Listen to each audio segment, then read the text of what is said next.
All right, welcome back to the channel. So, Floyd Mayweather Jr. seems a little upset that Conor McGregor has decided to retire. Let's talk about that in this video.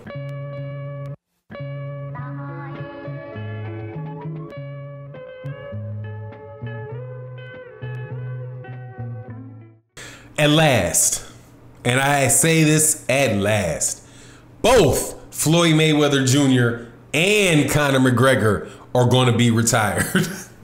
Conor McGregor, the MMA star and partner in crime of Floyd Mayweather Jr. in the greatest heist in sports history, has decided that he is going to retire.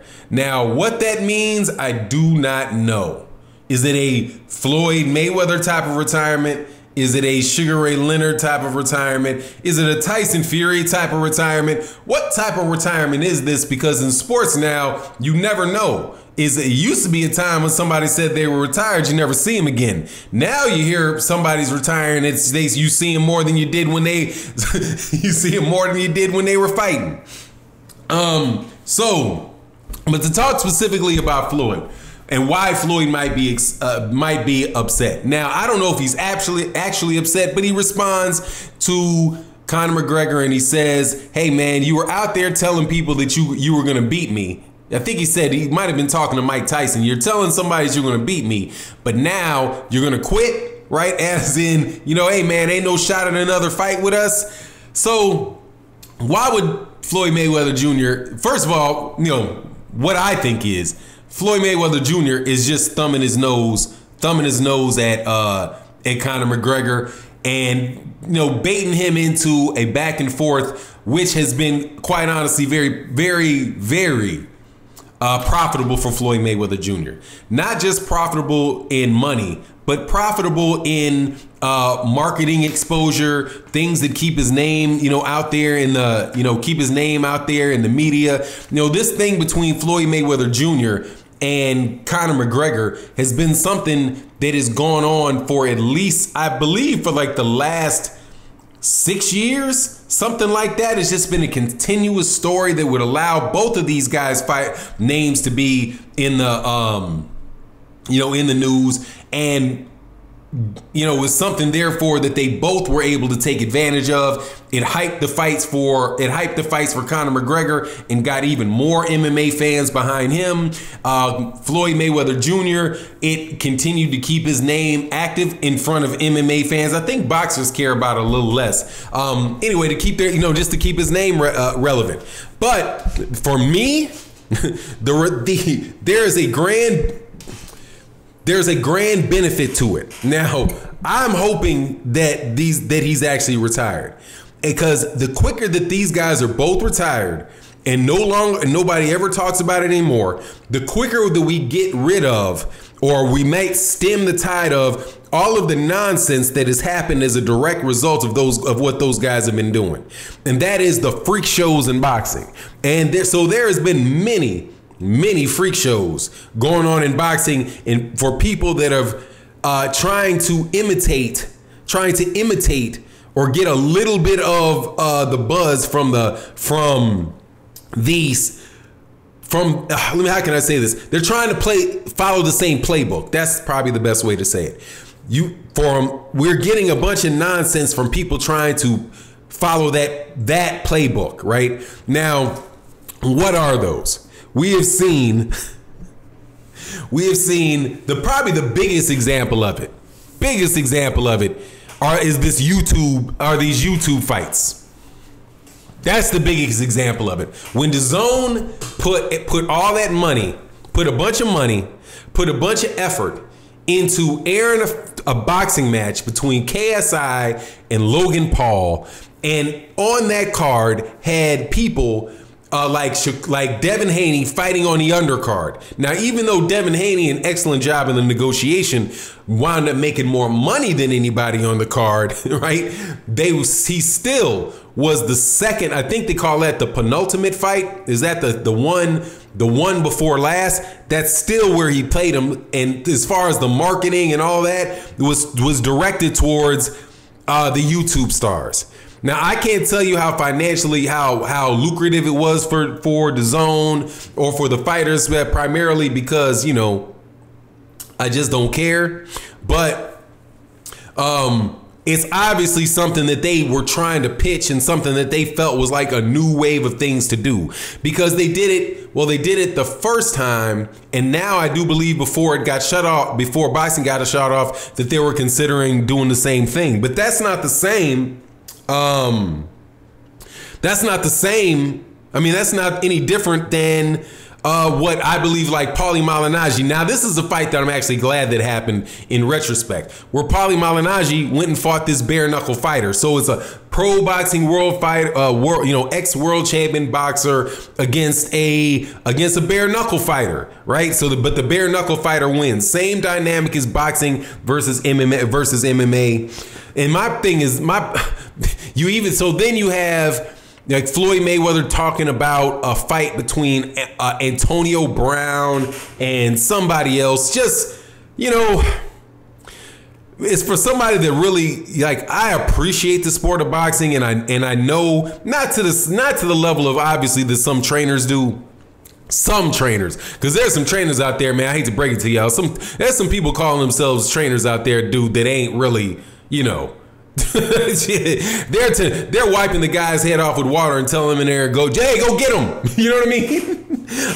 I'm not talking about that level of trainer, man. But anyway, I am a boxing purist in this sense. I like to see two fighters who both know what they're doing fighting one another to see who's better at doing what they both know how to do. It doesn't seem like very entertaining to me, or, you know, that's when I decide something is a freak show. When you have either of these things take place, you have two people doing something where neither one of them know what they're doing. So in the case of Logan Paul and KSI, that's me spending my time watching two people do something that they don't know how to do very well. Right? like if I wanted to see, if I was really interested in seeing a competition between Logan Paul and KSI, I would like to see maybe who's the best video producer, right? I know PewDiePie and somebody else had a battle to see who could get the most subscribers, and they had, you know, like, I actually saw one of the guys in a city I was living in took out a full billboard, you know, a full billboard to push it. So, you know, there are things that might have been a competition with that, right? So if you want to see if I want to see Antonio Brown do something, man, hey, he can run. Hey, maybe see if he can sprint and see if he's fast enough to beat Usain Bolt. But even then, see, that you know, well, that's actually a cross thing. A guy that is kind of good at something versus somebody that is extremely good at it. Even see, that's a scenario where that's a freak show. Right? It's not a free show where you have two people who both are in the same profession and both have the same relative skill sets. Boxing already has enough freak shows. Whole ESPN cards of freak shows, right? Where you have, now in this one, inside the boxing world, was what do they call it? A feature match? I think they call that a feature match.